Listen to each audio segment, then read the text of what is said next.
Once you log into HPF Connect, you'll come to the user dashboard. When you select the Reports tab from the upper right-hand corner, that is when you'll see the entire Reports dashboard display. In the upper left-hand corner, you will see the Claims Details widget. The Claims Details widget is going to give you a full breakdown of all Part A and Part B costs. The way that we've broken down the Part A costs is by inpatient, hospice, outpatient, skilled nursing facility, as well as home health. The Part B costs are coupled together with the physician, supplier, and DME costs. We also display the year-to-date per member per year cost, showing right now at $11,394.60. This cost is based on the number of beneficiaries with a data sharing preference of yes. This is a subset of your entire ACO assignment and will be displayed here with your total number. The Benchmark Reports widget is the one to the right. This will give you a monthly breakdown of your overall total cost year to date. So in January, you'll see the year and then what your total cost was. In the bottom left of this widget, you'll see the MHT ACO benchmark. The benchmark per member per month is $1,125.08. The goal each month for every practice and the ACO overall is to be below that benchmark. You will see the benchmark line here in red, and you'll be able to see whether or not you're above or below the benchmark. The far right widget in the top is the top expenditures widget. This is also year to date. We're looking at the total number of NPI physicians that are the most expensive for the overall ACO. Now, as an individual physician, everything will be dynamic based on your individual practice. On the diagnosis, you'll see your top 3 diagnoses that are driving your costs through the ACO. You'll also see your top 5 patients that are driving the costs. So these are your top 5 most expensive patients across, and the top 3 practice that are driving the cost.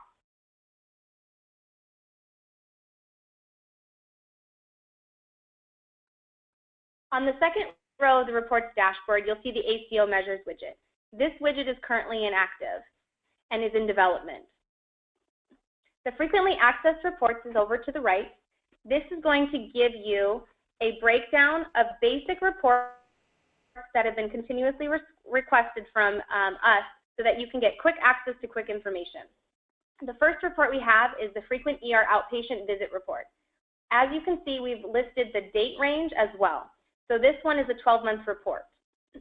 We also have an admissions report looking at all patients who had an inpatient claim, and we also have a readmissions report. Think of this as an all-cause readmission report. This is going to include all beneficiaries who had an inpatient visit within 30 days of a previous inpatient. We also have the top 50 expenditure patients. This is going to give you your top 50 patients that are driving your costs, so your most expensive patients within the last 12 months. We also have the specialist comparison report. This report allows you to compare specialist type throughout the 12-month range and what their overall costs are and the patients associated to those practice and those NPIs. We also have the per member per month by practice year-to-date report. So this is our PM report. This will show a breakdown of every practice, individual total cost, the number of beneficiaries with claims, what the PM is, the per member per month cost, as well as the per member per year cost. We also have the beneficiaries without claims. The beneficiaries without claims over the last 12 months is going to give you a report of all patients who have had no claim come through within the CCLF claims filed for the ACO. This will also include beneficiaries who have opted out of sharing and have not yet been notified. The not yet notified will be a lot less coming forward in 2016 as the notification requirement no longer applies. We also have the pharmacy report. The pharmacy report is showing all of the Part D pharmacy claims associated to beneficiaries within the ACO. And the lab report, which is also 12 months, will display all of the lab types associated to the practices and the beneficiaries associated to those different types of labs. I'm going to go ahead and pull up a couple of the reports so you can see how they're laid out. Here's your admissions report graph. Every graph will have a visual grid as well, a visual graph as well as a grid. We also have this bar here, which is our summaries bar. Every report can be printed, saved as a PDF, and or exported to Excel. Within the graph itself, if you want to highlight, you can highlight and expand the graph information so you can see some of the information that may be hiding in a lower cost. Every bar graph is specific to a physician group and will give you the total cost. The summary bar will tell you the total number of claims associated to the individual report, the total number of patients associated to the individual report, the total cost of the report, what the benchmark PMPY is, and where the actual benchmark PMPY is for the report. If there is more than one page of the report, you'll also see the pagination here and the ability to scroll through the pages. Within the grid, you're going to see the HIC number, the patient name, the group name associated to the patient or the patient or the group which the patient is assigned, the number of admissions that that patient has had within the last 12 months, the admitting diagnosis codes associated to those inpatient admissions, and the overall total cost. When you select the patient's HIC number, you'll be shown a pop-up with the overall, all details of all inpatient claims for that patient within the last 12 months for the report. You'll get the claim ID, the claim effective date, the type of claim, the facility name, the physician NPI and physician name if there is one within the claim to display, the ICD-9 codes for which that patient was admitted for, the HCC codes and HCPCS codes if available within the graph or within the report, as well as the total cost of each of the individual claims. Again, this report as well can also be printed, saved as a PDF, or exported to Excel. Let me also show the top 50 expenditure patients report. The report that's displaying now is the top 50 expenditure patients graph. As you can see, it has the same layout as all the others. You will always have a graph for visual reference, and then you will have a grid with a summary bar. Again, the reports can be printed, saved to PDF, and or exported to Excel. The summary bar you'll see, which will display the total number of claims associated to the report, total number of unique beneficiaries, the total cost of those beneficiaries within the report, your benchmark PMPY, and where you are actuality. Again, you'll have the beneficiary name, the HIC number, the group that they're assigned to, all the admitting diagnosis codes, HCC codes, HCPCS codes, and overall total cost. When you select the patient's name, you'll be shown the pop-up with the same information as previous. Claim ID, claim effective date, claim type, facility name, physician name, ICD-9 codes, HCC codes, the HCPCS codes, as well as the cost of the individual claim. You will see within this column here a cost that's in parentheses. That means that the claim was credited back to the patient's account and does no longer attribute to their overall total cost.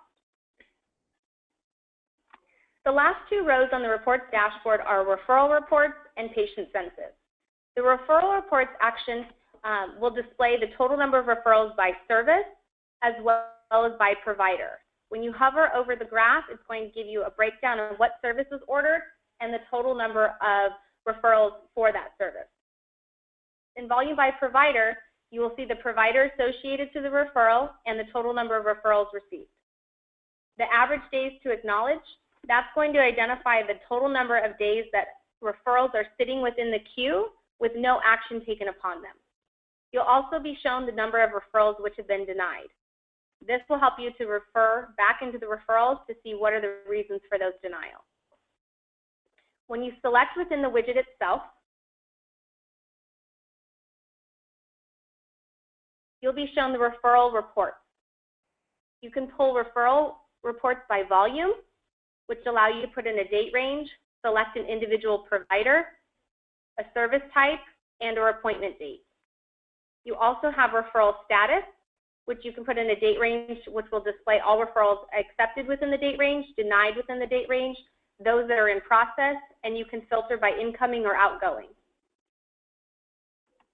You also are able to pull patterns for referrals by gender, by day of the week, months of the year, start time, service type, age range, as well as incoming and outgoing filters. The patient census widget is going to give you a breakdown of your overall age distribution and gender. What we'll show here is your female and male population total and the breakdown by age group. So less than 65 years of age, 65 to 74, 75 to 84, and over 85. Your traditional assignment widget is going to display the total number of patients ratio of dropped patients, added patients, and the patients that have been deceased. This graph and this widget is updated quarterly based on the CMS assignment list. The last bar on the bottom is going to give you a reference to all the patients that have the specified conditions within their personal health profile.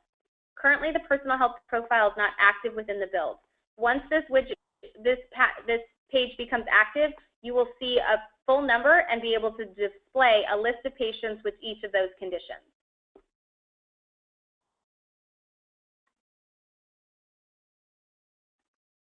The last thing I want to display on the reports dashboard is your ability to create your own ad hoc reports within the claims details.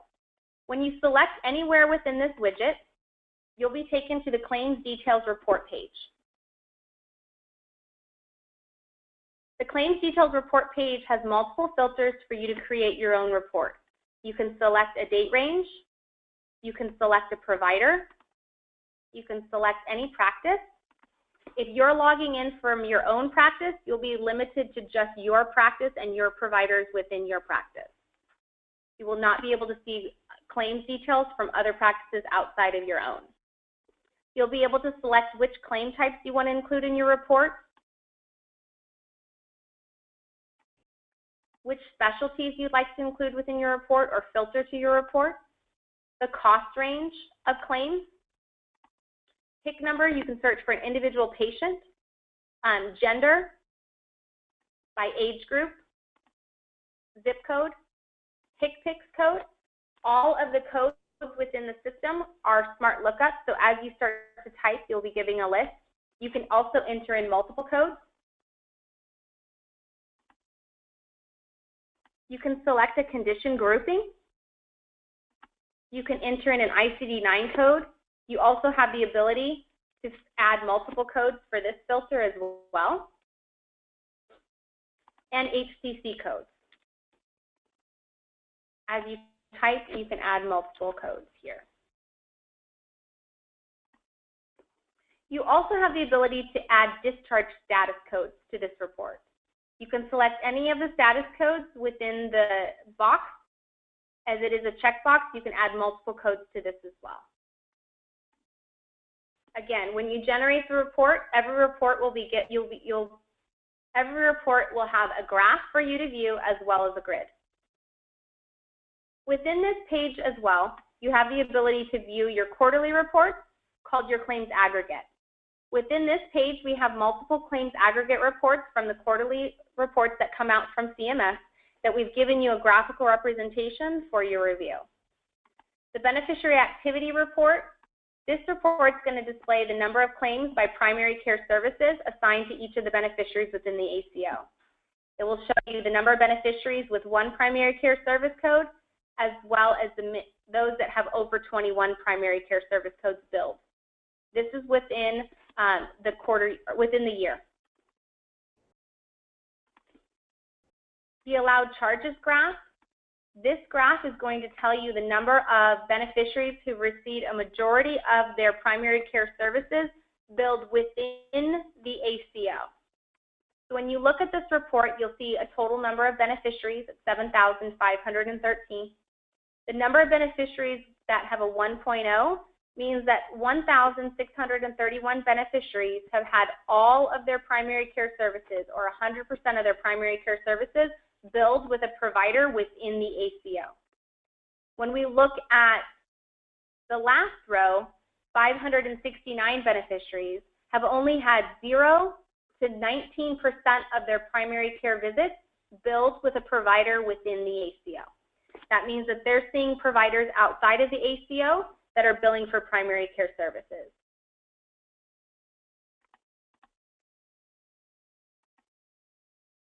The service to patient volumes report, this is going to show you the number of beneficiaries that have had at least one service billed and those beneficiaries that have had no primary care services billed.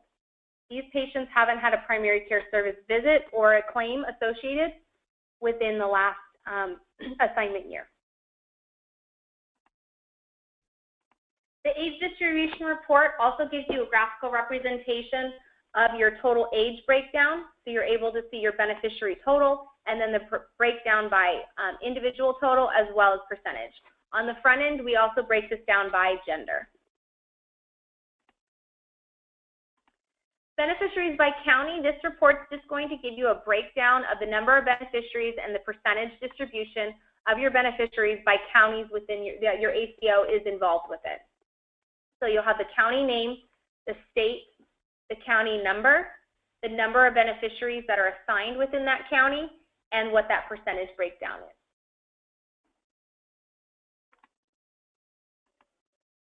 The report by HCC data, this report is going to tell you the number of beneficiaries with at least one HCC assigned to them and the number of beneficiaries without an HCC assigned. This information is important when looking at how your benchmark for the ACO is calculated. The less patients without an HCC, the better your distribution for your total cost is. The way CMS looks at your benchmark is they're going to calculate your total cost divided by the number of beneficiaries with an HCC code. And we'll go back to the report's dashboard, and please let me know if you have any questions.